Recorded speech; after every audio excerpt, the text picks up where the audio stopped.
Hello everyone. एक बार फिर से स्वागत है आप लोगों का salient English edu service classes में। मैं हूं संदीप कुमार सोनी। आज हम लोग बात करने वाले हैं बिहार बोर्ड से क्लास 12th का जो पहला चैप्टर है इंग्लिश में, जो कि 100 मार्क्स का है। आपको पता ही है अब 100 मार्क्स का ही एग्ज़ाम होगा। तो उसमें जो सबसे पहला चैप्टर है इंडियन सिविलाइजेशन एंड कल्चर, है ना। अब देख सकते हैं यहाँ लिखा हुआ है इंडियन सिविलाइजेशन एंड कल्चर, जो कि महात्मा गांधी जी के द्वारा लिखा गया है। हम इसी क्लास के बारे में आज हम बात करेंगे। इस क्लास को अरेंज करने का सबसे पहला बेसिक मकसद मेरा ये है कि इस क्लास को हम कोशिश ये करें कि क्यों ना MCQS के द्वारा, यानी मल्टीपल चॉइस क्वेश्चंस जो होते हैं वो सारे के सारे उसी चीज़ के द्वारा हम लोग क्लास को डिटेल से जानने की कोशिश करें। चलिए स्टार्ट करते हैं। सबसे पहले आप देख सकते हैं पहला क्वेश्चन जो हमने लिखा है Indian civilization and culture is written by, मतलब भारतीय सभ्यता और संस्कृति जो लिखी गई है वो किन के द्वारा लिखी गई है, ये चैप्टर किन के द्वारा लिखी गई है। करेक्ट आंसर है, आपको पता है, महात्मा गांधी जी के द्वारा लिखी गई है ना। चलिए दूसरे क्वेश्चन की बात करें। Indian civilization and culture is, ये क्या है। इंडियन सिविलाइजेशन एंड कल्चर जो है ये चैप्टर, ये क्या है। बेसिकली अगर इसकी बात करें, क्या ये एक ऐसे है, या फिर ये एक स्टोरी है, या फिर एक ड्रामा है, या फिर ये इनमें से कुछ नहीं है। क्या है ये? एक ऐसे है। सही जवाब है आप लोगों का भी। चलिए नंबर थर्ड क्वेश्चन देखते हैं। Mahatma Gandhi was born in, Mahatma Gandhi का जन्म कब हुआ था। एकदम सही है आप लोगों का भी, 1869 में हुआ था। आगे बढ़ते हैं। Mahatma Gandhi was a dash leader then a politician, मतलब ये पूछ रहा है कि महात्मा गांधी जो थे वो थे डैश लीडर थे, कैसे लीडर थे, देन अ पॉलिटिशियन, मतलब वो एक राजनीतिज्ञ तो थे ही, है ना। वो मतलब भारतीय राजनीति में भी उन्होंने बहुत बड़ी भूमिका निभाई थी। इसके अलावा वो राजनीतिज्ञ थे, इसके अलावा इससे ज़्यादा कहीं ना कहीं वो क्या थे, क्या वो स्पिरिचुअल लीडर थे, या फिर एक लोकल लीडर थे, या फिर एक एग्रेसिव लीडर थे, या फिर इनमें से कोई नहीं थे। स्पिरिचुअल कहने का मतलब धार्मिक, है ना, जो भक्ति भाव या फिर लोगों का रहन सहन किस तरीके से अपलिफ्ट हो, ऊपर उठे, वैसे लीडर थे ये। बिल्कुल सही। तो ये हो जाएगा। लोकल जो कि जो कहने का मतलब जो आम नागरिक होते हैं, क्या वो आम नागरिक थे तो आम ही, उनको मतलब क्या कहा जाए कि एक आम नागरिक की तरह रहना उनको पसंद था, लेकिन वो धर्म के बारे में लोगों के बारे में बहुत कुछ कहा करते थे। एग्रेसिव भी नहीं होगा, क्यों? क्योंकि एग्रेसिव मतलब होता है गुस्से वाला, तो गुस्से वाले तो थे नहीं, है ना। नंबर 5 क्वेश्चन देखें। नंबर 5 क्या लिखा, dash is known as the father of the nation और बापू। किनको जो है फादर ऑफ द नेशन यानी भारत का राष्ट्रपिता या फिर बापू कहा जाता है। आपको भी पता ही होगा, महात्मा गांधी जी को कहा जाता है ना। चलिए आगे बढ़ते हैं हम लोग। 5 नंबर क्वेश्चन तक हम लोगों ने देख लिया है। नंबर 6 क्वेश्चन देखते हैं। नंबर 6 क्या लिखा, which of the following journal was Mahatma Gandhi associated, मतलब ये जो 4 ऑप्शन आपके पास दिए गए हैं इनमें से किस जर्नल से महात्मा गांधी जो थे वो जुड़े हुए थे।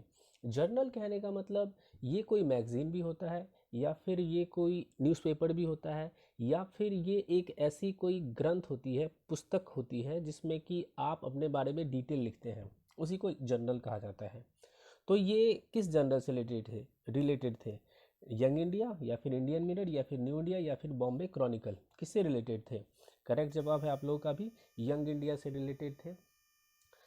नेक्स्ट देखते हैं। नेक्स्ट क्या लिखा कि महात्मा गांधी वेंट टू चंपारण इन, चंपारण पता ही है बिहार में, पहले सिर्फ एक चंपारण हुआ करता था, अब चंपारण के 2 पार्ट हो गए हैं, वेस्टर्न चंपारण, ईस्टर्न चंपारण, है ना। तो चंपारण ये सबसे पहले कब आए थे, 1917 में आए थे, या 16 में आए थे, या फिर 18 में आए थे, या फिर 42 में आए थे, कब आए थे। सही जवाब है आपका 1917 में ये आए थे, है ना। नंबर 8 की बात करें। नंबर 8 लिखा, in Indian civilization and culture, Indian civilization and culture Mahatma Gandhi deals with, इस चैप्टर में यानी इंडियन सिविलाइजेशन एंड कल्चर जो है इस चैप्टर में महात्मा गांधी किन चीज़ के बारे में बताते हैं। क्या वो अनएम्प्लॉयमेंट के बारे में बताते हैं। अनएम्प्लॉयमेंट कहने का मतलब बेरोजगारी, जब किसी को रोजगार नहीं मिलता है उस कंडीशन को बेरोजगारी कहा जाता है। क्या इसके बारे में वो बात करते हैं, या फिर सिविलाइजेशन एंड कल्चर मतलब सभ्यता और संस्कृति के बारे में बात करते हैं, या फिर कस्टम या फिर वो रीति रिवाज की बात करते हैं, या फिर इनमें से कोई नहीं, किन की बात करते हैं। सही जवाब है आपका ये, है ना। चलिए एक कदम और आगे बढ़ें। आगे लिखा नंबर 9 क्वेश्चन कि Indian civilization is compared with dash civilization, मतलब इंडियन सिविलाइजेशन जो है इसकी तुलना किस सिविलाइजेशन से की गई है? क्या वेस्टर्न सिविलाइजेशन से, या फिर ईस्टर्न सिविलाइजेशन से, या फिर अमेरिकन सिविलाइजेशन से, या फिर अफ्रीकन सिविलाइजेशन से? इस चैप्टर में महात्मा गांधी जी ने इंडियन सिविलाइजेशन की तो बात की ही है, साथ ही साथ उसका कंपैरिजन मतलब उनकी तुलना जो है उन्होंने वेस्टर्न सिविलाइजेशन से की है ना। वेस्टर्न सिविलाइजेशन जिसको कि हिंदी में हम लोग पश्चिमी सभ्यता कहा करते हैं। नंबर 10 क्वेश्चन देखिए, नंबर 10 लिखा इंडियन माफ़ कीजिएगा, सिविलाइजेशन पॉइंट्स आउट। सिविलाइजेशन यानी हमारी जो सिविलाइजेशन जो है, हमारी जो सभ्यता है वो किस तरफ इशारा करती है? क्या वो कल्चर की तरफ इशारा करती है? अब देखिए चैप्टर का नाम ही है सिविलाइजेशन एंड कल्चर, तो जाहिर सी बात है ये दोनों टर्म अलग होंगे, तो ये ऑप्शन होगा नहीं। क्या द पाथ ऑफ लाइफ, क्या जिंदगी का जो रास्ता है उसके बारे में बताती है, या फिर पाथ ऑफ ड्यूटी, या फिर ये हमारे कर्तव्य को बताती है, या फिर इनमें से किसी को भी नहीं बताती है? ये पाथ ऑफ ड्यूटी को बताती है ना, किस तरीके से हमें अपने काम को करते रहना चाहिए। नंबर 11 क्वेश्चन देखते हैं। नंबर 11 क्या लिखा? द गांधी जी माफ़ कीजिएगा, the Gujarati equivalent for civilization means, मतलब गुजराती में पूछा जा रहा है। अब ये क्वेश्चन क्यों बनता है? ये क्वेश्चन इसलिए बनता है क्योंकि महात्मा गांधी का जन्म गुजरात में ही हुआ था, तो उन्होंने गुजराती लोकल एरियाज को भी कुछ फोकस किया है। उनके अनुसार सिविलाइजेशन का गुजरात में क्या मीनिंग है ना? क्या वो बैड में कंडक्ट मतलब बिहेवियर, या फिर बिहेवियर कहने का मतलब व्यवहार जो आप किसी के साथ करते हैं, क्या वो बैड कंडक्ट है, या फिर गुड कंडक्ट है, या फिर रिलीजन है, या फिर स्टेट है? बैड मतलब बुरा व्यवहार, गुड मतलब अच्छा व्यवहार, और रिलीजन मतलब हो गया किसी धर्म का अर्थ है, या फिर स्टेट किसका अर्थ है? सिविलाइजेशन मतलब गुजराती लैंग्वेज में क्या है? ये गुड कंडक्ट को इशारा करता है। ठीक है, नंबर 11 हो गया। नंबर 12 देखते हैं। Civilization is the state of development of. Civilization जो है यानी सभ्यता जो है, ये किसके डेवलपमेंट की बात करती है? डेवलपमेंट मतलब विकास, है ना। एक होता है ग्रोथ और एक होता है डेवलपमेंट। ग्रोथ कहने का मतलब जब शारीरिक रूप से जब ग्रोथ करते हैं, ग्रो अप करते हैं, बढ़ रहे होते हैं, और डेवलपमेंट ओवरऑल होता है, मतलब आप माइंड से भी बड़े हो रहे हैं, आप लोगों से बात करने के तरीके से भी बड़े हो रहे हैं, है ना। साथ ही साथ आप हाइट में तो बड़े हो ही रहे हैं। ये सारी चीज़ें जो है डेवलपमेंट को दर्शाती है। तो सिविलाइजेशन किसके डेवलपमेंट की बात करती है? लोगों के डेवलपमेंट की बात करती है, या फिर एनिमल, या फिर बर्ड, या फिर नॉन लिविंग थिंग? जाहिर सी बात है ये लोगों के डेवलपमेंट के बारे में बात करती है। नंबर 13 देखिए, इंडियन सिविलाइजेशन एलिवेट्स मतलब क्या होता है? लिफ्ट अप, है ना। लिफ्ट अप मतलब कहने का कि उठाना। तो इंडियन सिविलाइजेशन ये किस चीज़ को उठाती है? फाउंडेशन यानी जो किसी चीज़ की नींव होती है उसको उठाती है, या फिर इंटरडिपेंडेंस कहने का मतलब एक व्यक्ति का दूसरे व्यक्ति पर जो आपसी सहयोग होता है उसी को इंटरडिपेंडेंस कहते हैं। क्या ये इस चीज़ को उठाती है, या फिर स्पिरिचुअल, या फिर ये धर्म को उठाती है, या फिर मोरल बीइंग, या फिर ये आपके नैतिकता को उठाती है? सही जवाब है आप लोगों का भी मोरल बीइंग, यानी हमारी नैतिकता को ही जो है ये क्या करती है? उठाती है। कौन? जो इंडियन सिविलाइजेशन है वो। चलिए आगे बढ़ते हैं। नंबर 14 क्वेश्चन है, the autobiography of Gandhi ji is. Autobiography देखिए दो वर्ड से बना, एक ऑटो और एक है बायोग्राफी। बायोग्राफी मतलब जिसको कि आप जीवनी कहते हैं, और ऑटो मतलब होता है स्वतः, यानी जो व्यक्ति है और उस व्यक्ति ने खुद के बारे में जो कुछ लिखा, एक बुक, उसी को ऑटोबायोग्राफी कहा जाता है। तो गांधी जी की जो ऑटोबायोग्राफी है वो कौन सी है? माई एक्सपेरिमेंट विथ ट्रुथ, या फिर the truth of non violence, या फिर गांधी जी, या फिर नन? पहला ऑप्शन आपका सही है, my experiment with truth. Gandhi ji ने यही जो है अपनी ऑटोबायोग्राफी लिखी है। ठीक है, चलिए आगे बढ़ते हैं। आगे है number 15, simple living and high thinking is the base of. Simple living and high thinking यानी कहने का मतलब हम लोग एकदम आराम से रहेंगे लेकिन विचार हम उच्च रखेंगे। ये किस चीज़ को शो करता है? अब देखिए एक यहाँ पे लिखा हुआ है सिंपल, और एक होता है कहीं पे लिखा हुआ PLANE प्लेन, है ना। ये याद रखिए, अगर सिंपल आया है ना तो आपके हिसाब से आंसर होना चाहिए इंडियन सिविलाइजेशन, लेकिन जैसे ही प्लेन आएगा, प्लेन सिविलाइजेशन की बात की जाएगी, तो वो हो जाएगा वेस्टर्न सिविलाइजेशन। यानी इसका आंसर क्या हो जाएगा? ये हो जाएगा इंडियन सिविलाइजेशन, यानी simple living and high thinking, ये जो बात करती है, कौन सी सिविलाइजेशन बात करती है, ये भारतीय सभ्यता बात करती है। Mahatma Gandhi used dash and dash as a chief weapons against the British. Mahatma Gandhi ने किस वेपन्स को, वेपन्स मतलब हथियार, किसको अपना हथियार माना था, किसके अगेंस्ट में, ब्रिटिश। ब्रिटिश कहने का मतलब जो अंग्रेज थे, है ना, अंग्रेजों के खिलाफ महात्मा गांधी जी ने किस को अपना हथियार माना था? क्या ट्रुथ और नॉन वायलेंस को हथियार माना था, या फिर डंडा एंड खड़ी इसको, या फिर गन बंदूक को, या फिर मूवमेंट यानी आंदोलन को? जाहिर सी बात है, गांधी जी के दो बहुत ही अच्छे सिद्धांत थे, वो था सत्य और अहिंसा, है ना। ट्रुथ मतलब हो गया सत्य, और नॉन वायलेंस मीन्स अहिंसा, है ना। चलिए आगे बढ़ते हैं।